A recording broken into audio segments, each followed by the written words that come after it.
25 September 2025 रोजी रात्री गृह मंत्रालयाने एक निवेदन जारी केलं. त्यात त्यांनी लडाखमधील हिंसाचारासाठी पर्यावरणवादी सोनम वांगचुक यांना जबाबदार धरण्यात आले. लडाखला राज्याचा दर्जा द्यावा या मागणीसाठी 24 सप्टेंबर रोजी लेह आंदोलन झाले. हे आंदोलन हिंसक झाले आणि जमावाने भाजपच्या कार्यालयाला आग लावली. सोनम वांगचुक मागील 15 दिवसापासून उपोषण करत होते. या उपोषणाची संबंधित मुद्द्यावरच आंदोलन झाले होते, पण हिंसाचारानंतर त्यांनी आपले उपोषण थांबवले आणि लोकांना शांत राहण्याचे आवाहन केले. हे आंदोलनाचे स्वरूप हिंसाचारात कसे झाले? नेपाळप्रमाणेच भारतात ही जेनझी आंदोलन आणखी पुढे जाणार का? आणि लडाख वासियांची नेमक्या मागण्या काय आहेत?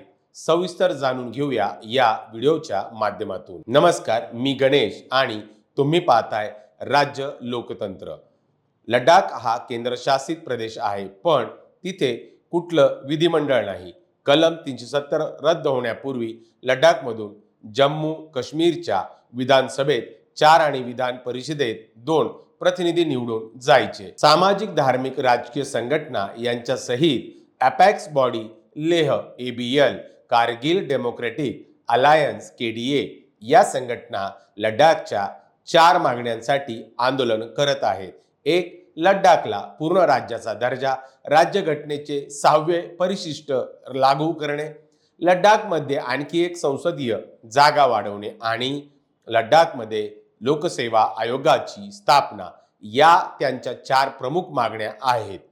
लडाख एक नितांत सुंदर प्रदेश म्हणून ओळखला जातो. लडाखच्या सीमा चीनशी जोडल्या असल्याने भारतासाठी सामरिक दृष्ट्या हा प्रदेश अत्यंत महत्त्वाचा आहे. आधी हा प्रदेश जम्मू काश्मीर राज्याचा भाग होता, पण 5 ऑगस्ट 2019 रोजी केंद्र सरकारनं राज्यघटनेतलं कलम 370 रद्द करून घेतलं आणि जम्मू काश्मीर राज्याचं द्विभाजन करून जम्मू काश्मीर आणि लडाख अशा 2 केंद्रशासित प्रदेशाची निर्मिती केली. लडाखला त्यामुळे स्वतंत्र अस्तित्व मिळालं, पण आधी जम्मू काश्मीरचा भाग म्हणून त्यांना मिळालेला विशेष दर्जा संपला. त्यानंतर लडाखचा विकास आणि लडाखची लोक स्वतंत्र ओळख टिकून ठेवण्यात जावी यासाठी सरकारनं तेव्हा काही आश्वासन दिली, मात्र ती पूर्ण न झाल्याने गेल्या वर्षापासून आंदोलन सुरू आहे. हे लेह अपेक्स बॉडी लॅब आणि कारगिल डेमोक्रेटिक अलायन्स KDA या 2 संघटनांनी या मोर्चाचं आयोजन केलं होतं. या संघटना लेह आणि कारगिल या लडाखच्या 2 जिल्ह्याचं प्रतिनिधित्व करतात. लडाखला भारतीय राज्यघटनेतील 6व्या परिशिष्टानुसार राज्याचा दर्जा मिळावा अशी त्यांची मागणी आहे. 6वं परिशिष्ट म्हणजे 6th शेड्यूलनुसार आसाम 26 जानेवारी 1950 रोजी भारत प्रजासत्ताक झाल्यावर आसाम राज्य म्हणून अस्तित्वात आले. पूर्वी ब्रिटिश काळात प्रांत होता. मेघालय 21 जानेवारी 1972 रोजी आसाममधून वेगळं होऊन स्वतंत्र राज्य बनलं. त्रिपुरा 21 जानेवारी 1972 रोजी केंद्रशासित प्रदेशातून राज्याचा दर्जा मिळाला. मिझोरमला ही 20 फेब्रुवारी 1987 रोजी राज्याचा दर्जा मिळाला. आता यामुळे तिथल्या आदिवासींच्या अधिकारांचं संरक्षण होते. लडाखसाठी ही तीच तरतूद व्हावी अशी मागणी केली जाते आहे, कारण लडाखमध्येही आदिवासी बहुसंख्य आहेत. यावर वांगचुक म्हणाले होते, असं लक्षात आलं की हिमालयात इतर राज्यामध्ये अंधाधुंद विकासाच्या नावाखाली पर्यावरणाचा ऱ्हास करणारे काही उद्योगपती आहेत. त्यांच्या कर्माची किंमत तिथल्या लोकांना चुकवावी लागते आहे. तेच लोक आता लडाखच्या उंबरठ्यावर आले आहेत. कलम 370 रद्द होताच त्यांनी इथे जमिनीची पाहणी सुरू केली आहे. स्थानिक राजकारण्यांचाही त्यांना पाठिंबा आहे. हे राजकारणी लडाखला विकू पाहत आहेत आणि इथल्या लोकांचा विरोध वगैरे काही नाही असं चित्र निर्माण करतायत. आज आंदोलकांनी त्यांना उत्तर दिलं आहे. अशा लोकांना चाप बसवण्यासाठी 6वं परिशिष्ट लागू व्हायला हवं असं वांगचुक यांना वाटतं. त्याशिवाय लडाखमध्ये लेह आणि कारगिलसाठी 2 स्वतंत्र खासदार असावेत अशी मागणी केली जाते आहे. सध्या संसदेत संपूर्ण लडाखचं प्रतिनिधित्व करण्यासाठी एकच खासदार आहे. केंद्र सरकारने एक निवेदन जारी केले.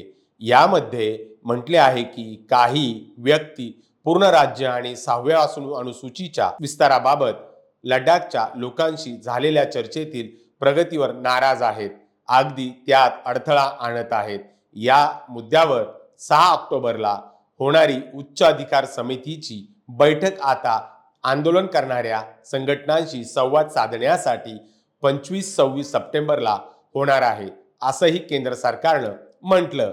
काही व्यक्तींच्या स्वार्थी राजकारणामुळे आणि सोनम वांगचुक यांच्या वैयक्तिक महत्वाकांक्षेमुळे लडाख आणि तेथील तरुणांना मोठी किंमत मोजावी लागत आहे, असाही आरोप केंद्र सरकारनं केला. पीटीआय वृत्तसंस्थेच्या वृत्तानुसार पोलिसांनी जमावाला पांगवण्यासाठी अश्रुधुरांचे गोळे सोडले आणि लाठीमार केला. काही व्हिडिओमध्ये अनेक वाहने पेटलेली दिसत आहेत आणि काही ठिकाणी चकमकीही झाल्या. भाजप प्रदेशाध्यक्ष ताशी ग्यालसन खाचू यांनी सांगितलं की त्यांच्या पक्षाच्या कार्यालयाला आग लावण्यात आली असून लेहमधील परिस्थिती तणावपूर्ण आहे. ANIच्या वृत्तानुसार लेह जिल्ह्यात BNS कलम 163 लागू करण्यात आला आहे. जिल्ह्यात 5 किंवा त्याहून अधिक लोकांनी एकाच ठिकाणी एकत्रित येण्यावर बंदी घालण्यात आली आहे. जिल्हाधिकाऱ्यांच्या आदेशानुसार लेह परवानगीशिवाय कोणतीही मिरवणूक, रॅली किंवा मोर्चा काढता येणार नाही. दरम्यान जम्मू काश्मीर मधील राजकीय पक्षांनी या हिंसाचाराला केंद्र सरकार जबाबदार असल्याचं ठरवलं आहे. हिंसाचारानंतर सोनम वांगचुक यांनी एक्सवर पूर्वीच ट्विटवर व्हिडिओ संदेश जारी करून शांततेचे आवाहन केलं. त्यांनी म्हटले की आज आपल्या उपोषणाच्या 15व्या दिवशी लेह शहरात झालेल्या हिंसा आणि तोडफोडीच्या घटनांनी मी व्यथित झालो आहे. अनेक कार्यालयांना आणि पोलिसांच्या गाड्यांना आग लावण्यात आली. इथे काही लोक 35 दिवसापासून उपोषण करत होते.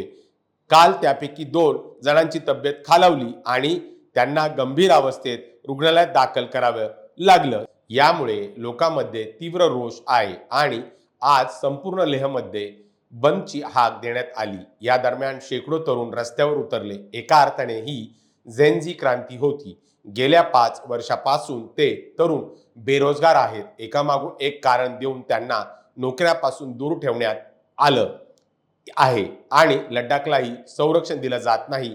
आज इथे कुठलंच लोकशाही व्यासपीठ उपलब्ध नाही. 24 सप्टेंबर संध्याकाळी 5 वाजता पत्रकार परिषद घेऊन सोनम वांगचुक म्हणाले, या हिंसाचारात 3 ते 5 तरुणांचा जीव गेला. ही अतिशय दुःखद घटना आहे आणि आम्ही याचा कुटुंबियांचा दुःखात सहभागी आहोत. दरम्यान आंदोलन दरम्यान झालेल्या मृत्यूबाबत अद्याप पोलीस प्रशासनाकडे कोणतंही अधिकृत विधान करण्यात आलेलं नाही. सोनम वांगचुक यांनी कोणत्याही परिस्थितीत तरुणांनी हिंसेचा मार्ग स्वीकारू नये अशी विनंती केली आहे. केंद्र आणि लडाखच्या प्रतिनिधीमध्ये 6 ऑक्टोबर रोजी चर्चेचा नवा टप्पा ठरलेला आहे. यात लेह अपेक्स बॉडी LAB आणि कारगिल डेमोक्रेटिक अलायन्स KDAचे सदस्य सहभागी होणार आहेत. पण वांगचुक यांनी चर्चेची तारीख पुढे नेण्याची मागणी केली आहे. PDPच्या नेत्या मेहबूबा मुफ्ती यांनी लेहमध्ये झालेल्या आंदोलनानंतर केंद्र सरकारनं आत्मचिंतन करण्याची गरज आहे असं म्हटलं आहे. X या प्लॅटफॉर्मवर त्या लिहितात, 2019 नंतर काय बदललं आहे याचं भारत सरकारने प्रामाणिकपणे आणि सखोल आकलन करण्याची गरज आहे. हा व्हिडिओ काश्मीर खोऱ्याला नाही, काश्मीर खोऱ्याला अशांततेचं केंद्र मानलं जातं, पण हा व्हिडिओ लडाखचा आहे. इथं संतप्त आंदोलकांनी पोलिसांच्या गाड्या आणि भाजपांच्या कार्यालयाला आग लावली आहे. या म्हणाल्या, दीर्घकाळापासून लेह हा प्रदेश शांततामय आणि संयमपूर्ण आंदोलनासाठी ओळखला जातो. आता तिथं हिंसक आंदोलन आणि धोकादायक बदल होत आहेत. लोकांचा धीर सुटला आहे.